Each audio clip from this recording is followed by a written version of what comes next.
जय भीम, जय मूल निवासी साथियों। हम अभी मौजूद है पंजाब के फिलौर में और यहाँ बामसेफ का 42वां राष्ट्रीय अधिवेशन चल रहा है और आज हमारे साथ मौजूद है मूल निवासी शर्मिष्ठा गौतम, राष्ट्रीय संगठन सचिव बामसेफ। मैं उनका स्वागत करना चाहती हूँ। मैम, बहुत बहुत स्वागत है आपका हमारे MNT न्यूज़ नेटवर्क पर। मैम, अभी जो अधिवेशन चल रहा है उस पर मेरे कुछ क्वेश्चंस हैं कि जो लोग यहाँ आए हैं, स्पेशली महिलाओं और पुरुषों में से महिलाएं जो आई हैं, आपका जो संगठन है बामसेफ ने क्या प्रोग्रेस किया है और आपको क्या लगता है कि ये जो ऑर्गेनाइजेशन में लेडीज़ आई हैं, क्या ये आगे भी आएंगी? देखिए, जब भी बामसेफ का सम्मेलन होता है तो पुरुषों के साथ साथ महिलाएं भी उसमें भागीदारी निभाती हैं और ये पहली बार नहीं है।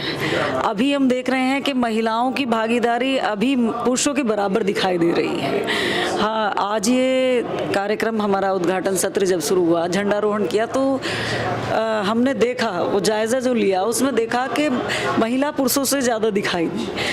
और ये कोई ऐसा नहीं है कि कोई कार्यक्रम हुआ और उसमें वो भीड़ आ गई और चली गई। ये स्थायित्व का मामला है, ये वैचारिकता से जुड़ने का मामला है, पुरखों का मामला है। और दूसरा, हमारे पुरखों ने जो आंदोलन चलाए वो कभी केवल पुरुष की अगुवाई में उनको आगे कर नहीं चलाए, समतावादी आंदोलन चलाए और उसमें स्त्री और पुरुष की भागीदारी समान रूप से दिखाई देती है।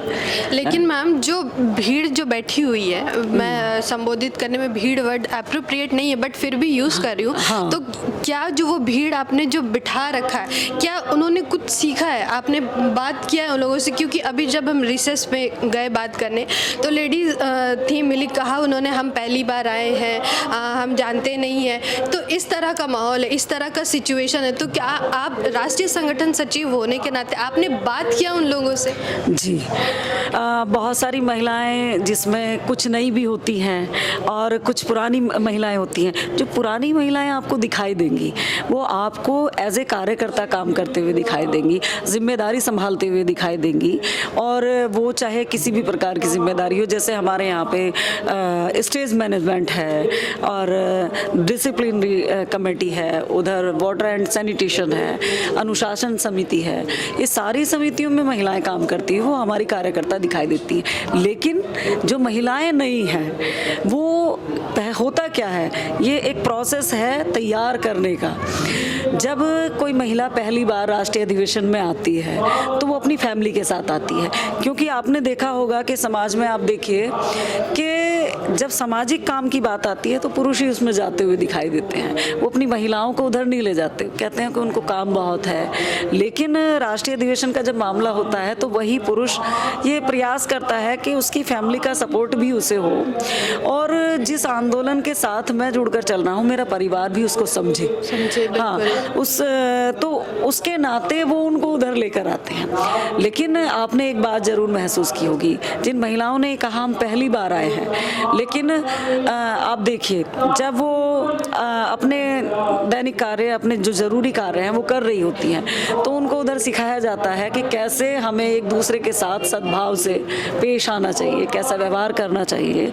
और हमारे पास संसाधन जो है वो सीमित हैं, चाहे वो पानी हो या पैसा हो, तो हम धीरे धीरे मतलब वो उसको उसके बिहेवियर में डालने का की प्रक्रिया में जाते हैं। हम उनको ये बात समझाते हैं और महिला कार्यकर्ता जो उनके बीच हैं उनका बिहेवियर वो देखती हैं कि वो कैसे उन चीज़ों को हैंडल कर रही हैं, और उनको उसी भावना से जब हम उनसे बात करते हैं तो उनको ऐसा नहीं लगता कि उनमें और हम में कोई ज़्यादा अंतर है। लेकिन हम एक चीज़ ज़रूर है, जब उनको ये कहा जाता है, हमने प्रयोग करके देखा कि इस व्यवस्था को जैसे आप परिवार में संभालती है, ये आपका कार्यक्रम है, आपको ही व्यवस्था संभालनी, और जितना हमारे पास संसाधन है उससे ज़्यादा अभी हमारे पास उपलब्ध नहीं हो सकता।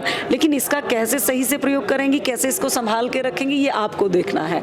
तो इतने भर से से वो महिलाएं प्रॉपर ड्रेस में तैयार होती हैं, पानी का सदुपयोग करती हैं, समय से तैयार होकर उधर सुनती हैं।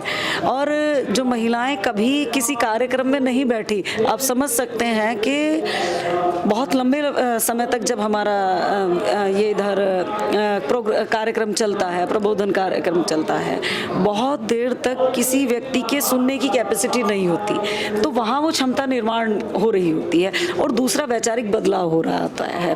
वो उन विचारों से छूटकर कुछ नया जब देखती है, समझती है, तो उसमें भी वो पहले इंटरेस्ट क्रिएट होता है। उसके बाद में वो अन्य महिलाओं से मिलती है, उन चीज़ों को डिस्कस करती है। जब हम पंडाल में देखते हैं तो एक राज्य की महिला दूसरे राज्य की महिलाओं से मिलने जाती है, आपस में जहाँ खड़ी होती हैं तो पूछती हैं आप कौन से राज्य से हैं, उनसे बात करती हैं, ये भी पूछती हैं आप कैसे जुड़े, और अपने अनुभव जो हैं उनको शेयर करने के साथ में बाबा साहब के आंदोलन, माता सावित्रीबाई की बातें, माता रमाई और राष्ट्रपिता ज्योतिबा फूले, पेरियार, अनेक हमारे गुरुओं संतों की जो बात है वो महिलाएं डिस्कस करती हुई नजर आती।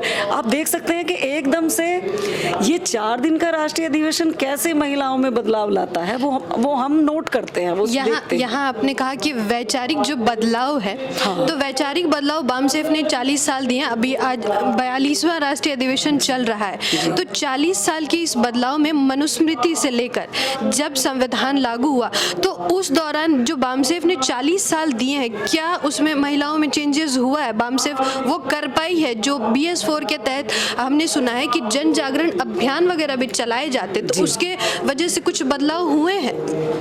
बिल्कुल बदलाव हुए हैं। देखिए, जहाँ हमारे पुरुषों तक में ये जागृति नहीं थी कि संविधान हमारे लिए क्या है और हमें संविधान को क्यों मानना चाहिए और वो हमारी ज़िंदगी में क्या परिवर्तन लाता है, तो ये BS4 कार्यक्रम आया।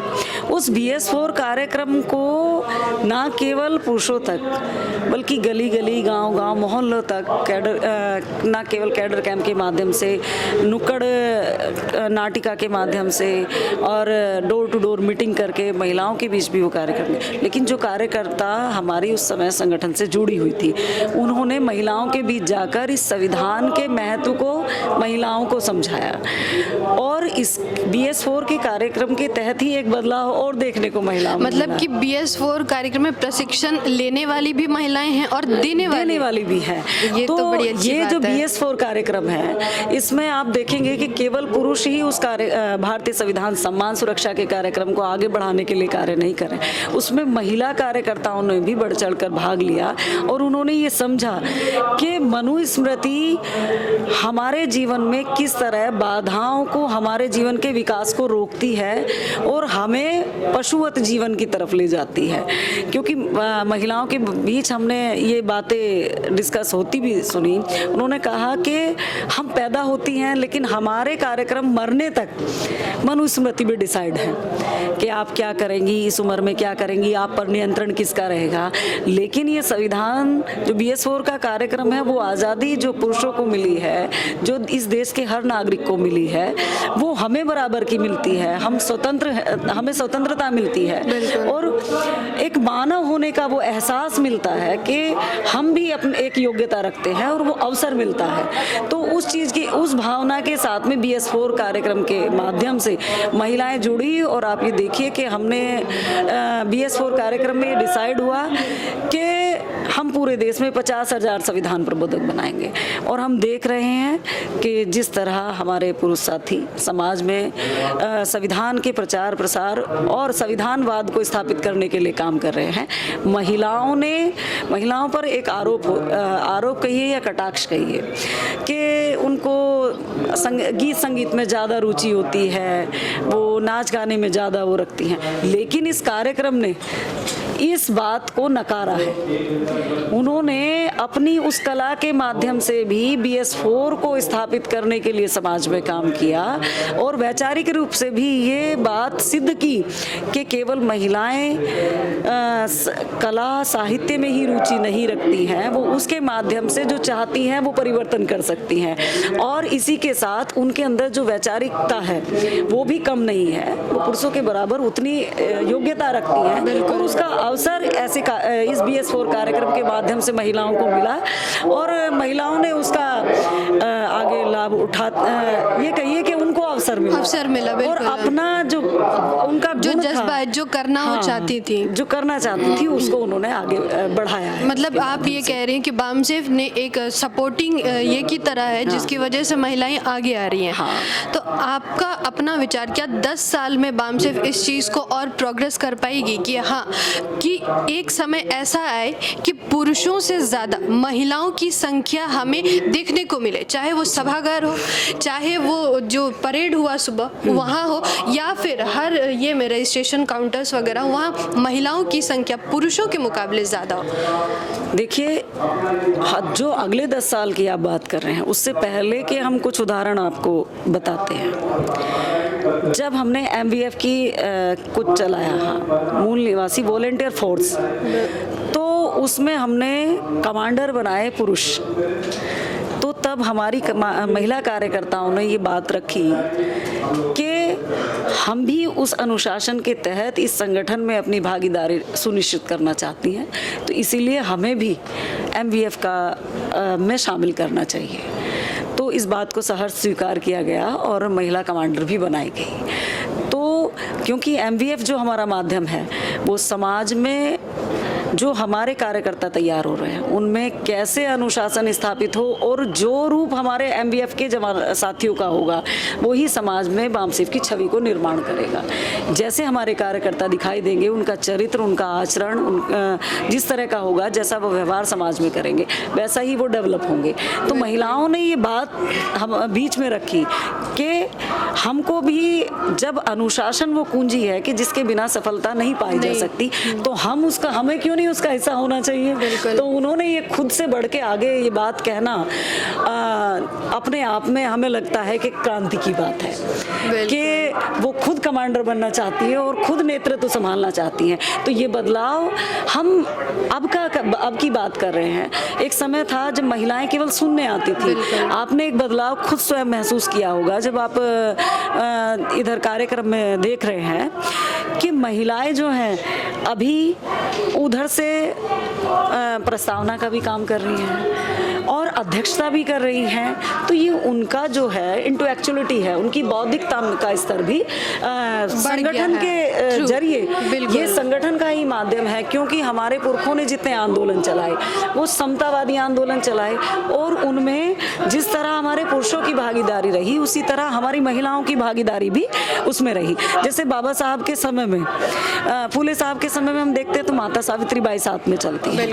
उनकी पूरी महिला टीम जो है वो महिला उसमें नेतृत्व करते हुए नजर आती है। खुद महिला फूले साहब के जाने के बाद माता सावित्रीबाई फूले उस आंदोलन सत्यशोधक समाज के बागडोर संभालती हैं। उधर पेरियार साहब थे। पेरियार साहब जब जेल गए तो उनकी बहनें और पत्नियां जो हैं वो संगठन को संभालती हैं, नेतृत्व प्रदान करती हैं। हाँ, और उनके जाने के बाद फिर संगठन को अपने हाथ में लेकर संगठन की विचारधारा को स्थायी रूप से उसकी जड़ों को मजबूत करते हुए आगे बढ़ाती हैं। तो हम ये समझते हैं, हम महिलाएं ये समझ रही हैं कि हमारे पुरखों का आंदोलन समतावादी आंदोलन है, वो फर्क नहीं करता। तो उसी तरह ये बामसेफ संगठन महिला और पुरुष में भेद नहीं करता और वो समानता की तरफ बढ़ते हुए उनको पूरा अवसर देता है कि उनके अंदर के जो गुण हैं वो निखर कर समाज के सामने आए और वो नेतृत्व प्रदान कर सकें। आप सामाजिक संगठन की खुद अध्यक्ष हैं, राष्ट्रीय संगठन सचिव हैं बामसेफ की, तो आपका इसमें पर्सनल व्यू क्या है कि बामसेफ आपको भी बामसेफ ने ही प्रभावित किया और आप जुड़ी हैं और आप आज इस पद पे हैं कि आप सचिव हैं, राष्ट्रीय संगठन सचिव है, तो आपका जो अपना पर्सनल राय है वो हमारे दर्शकों के साथ शेयर करें। मेरा जो, मैं इसे पर्सनल कहूँ या मेरे जीवन का अब तक संगठन के साथ ही यात्रा, तो हमने ये अनुभव किया कि पद कोई किसी भी व्यक्ति के लिए या किसी महिला के लिए संगठन में बड़ा नहीं होता। आज हम संगठन सचिव हैं, कल एक सामान्य कार्यकर्ता होंगे, लेकिन उसी भावना से, उसी मजबूती से समाज में जो हमारे पुरखों का उद्देश्य है उसके लिए हम काम करेंगे। और इस संगठन में सबसे ज़्यादा प्रभावित करने वाली चीज़ है कैडर। क्योंकि पद आता है चले जाते हैं, पद से लोग भ्रष्ट भी हो जाते हैं, दिमाग इंसान का खराब भी हो जाता है, लेकिन एक कैडर जब समाज में निर्माण होता है बहुत कुछ सीखता है और अपने पुरखों की विचारधारा के अनुसार अपना जीवन तो जीता ही है, लेकिन वो यह भी दिन रात ये सोचकर आगे, उसका हर काम इस बात पर निर्भर करता है, वो जो भी कदम उठाता है ये सोचकर उठाता है कि जो हमारे पुरखों का जो लक्ष्य था और हमने बामसेफ ने जो उस लक्ष्य को आगे लेकर बढ़ने की जिम्मेदारी उठाई है और उसे पूरा करने का जिम्मा लिया है, तो मैं उसको पूरा करने में अपनी क्या भागीदारी निभा सकता हूँ। तो ये पद मायने नहीं रखते, पद आज रहेंगे कल नहीं रहेंगे, लेकिन एक कैडर इस दुनिया में आज है और वो नहीं रहेगा, और नहीं रहने के बाद भी वो संगठन में हमेशा जीवित रहेगा, इस समाज में हमेशा जीवित रहेगा। तो इस संगठन की सबसे बड़ी खूबसूरती इस संगठन का कैडर है, जो केवल उद्देश्य के प्रति वो आकर्षण पैदा करता है जिसके सामने हर लालच निरर्थक है। बिल्कुल। तो वो ही नेतृत्व महिलाओं के लिए अभी आगे बढ़ रहा है और महिलाएं वो नेतृत्व दे भी रही हैं और आगे। और आप 10 साल की बात कर रही थी, हम ये उम्मीद कर रहे हैं, संगठन इस योजना के तहत काम कर रहा है, राष्ट्रीय स्तर पर, जिला स्तर पर, राज्य स्तर पर भी महिलाओं को ट्रेनिंग के बिना वो काम पूरा नहीं हो सकता। उनको राष्ट्रीय स्तर पर भी ट्रेनिंग दी जाती है, हम मंथली भी ये व्यवस्था की गई है कि जिलों पर उनको ट्रेनिंग दी जाए। जब वो ट्रेनिंग और उनके पास वो वैचारिक की वो समझ विकसित होगी तो वो नेतृत्व देने के लिए उनको कहने की जरूरत नहीं पड़ेगी, जो बिल्कुल समाज निर्माण में आगे कार्य करेगी। बिल्कुल। इसमें मैं एक बात और कहना चाहूँगी। बिल्कुल मैम। एक चीज़ जो हमें प्रभावित करती है कि जब बाबा साहब ने अपने आंदोलन चलाए तो उन महिलाओं ने जिनको शिक्षा का अधिकार नहीं था लेकिन उनको आंदोलन की समझ थी और वो समाज में बाबा साहब के साथ कदम से कदम बढ़ाकर उन आंदोलन में आगे बढ़ी हैं। तो वो बात हमें प्रभावित करती है कि हम उन माँओं की औलाद हैं। बिल्कुल। हाँ, हमारे अंदर वो लहू बह रहा है, उन वीरांगनाओं का लहू हम में भी है कि जिनका इतिहास जिस दिन हम समझे तो हम शांत नहीं रहेंगे। और जब हम निरक्षर होने के बाद लेकिन आंदोलन की समझ हमारे रगों में बह रही है और ये समझ केवल याद दिलाने की ज़रूरत है जैसे जैसे महिलाओं में बढ़ती है। तो ये भागीदारी जो हम आंदोलन की बात कर रहे हैं, इस व्यवस्था परिवर्तन की बात कर रहे हैं, उसके लिए महिलाएं खुद आगे आकर अपनी जिम्मेदारी निभाएंगी। और हम ये याद रखेंगे कि बाबा साहब ने जो बात कही थी कि महिलाओं को पुरुषों की अपेक्षा आंदोलन में आगे बढ़कर अपनी जिम्मेदारी निभानी चाहिए। अगर वो ऐसा करती हैं तो कोई भी आंदोलन अपने आधे समय से कम समय में पूरा हो सकता है। जी, बाबा साहब तो इसलिए का सपना जरूर पूरा आपने ये कहा तो मुझे याद आ गया, बाबा साहब ने कहा था कि मैं किसी समाज की प्रगति को तब मापता हूँ जब उस समाज की महिलाएं शिक्षित हों। तो बहुत अच्छा लगा मैम से बात करके, मैम के वैल्यूएबल विचार हम आपके साथ शेयर किए और मैं बहुत बहुत धन्यवाद कहना चाहूँगी मैम को कि मैम हमारे साथ हमारे चैनल पर आई। और धन्यवाद। इस तरह का पॉडकास्ट आपको कैसा लगा हमें कमेंट बॉक्स में ज़रूर बताएं। जय भीम, जय मूल निवासी, जय संविधान, जय भारत। जय भारत। MNT न्यूज़ नेटवर्क को सब्सक्राइब करें, लाइक और फॉलो करना ना भूलें। साथ ही बेल आइकॉन दबाकर जन जागृति की मुहिम में जुड़े रहें।